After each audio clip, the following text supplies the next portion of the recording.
శాస్త్రి గారు, మీనరాశి ఫలితాలు ఎలా ఉన్నాయో చెప్పగలరు?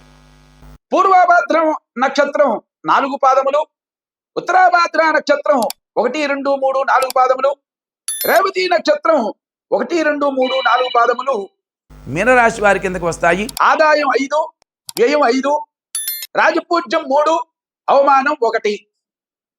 ఈ రాశి వారికి ఈ సంవత్సరము స్త్రీ పురుషాదులకు ఏనాటి శని ప్రభావం వల్ల ద్వాదశమందు రాహు జీవన పరీక్షగా మారుతుంది. కుటుంబంలో కొన్ని కలహాలు ఏర్పడతాయి. 4వ గురువున్నను ఏనాటి శని ప్రభావం వల్ల అధికంగా ఉంటుంది. ప్రతి విషయంలోనూ లోపల భయాందోళన ఏర్పడుతూ ఉంటుంది. భార్యాభర్తల ఇరువురి మధ్య కొంత మనస్పర్ధలు ఏర్పడతాయి.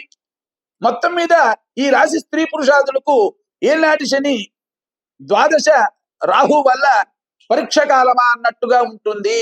సబ్స్క్రైబ్ చేయండి, లైక్ చేయండి, షేర్ చేయండి.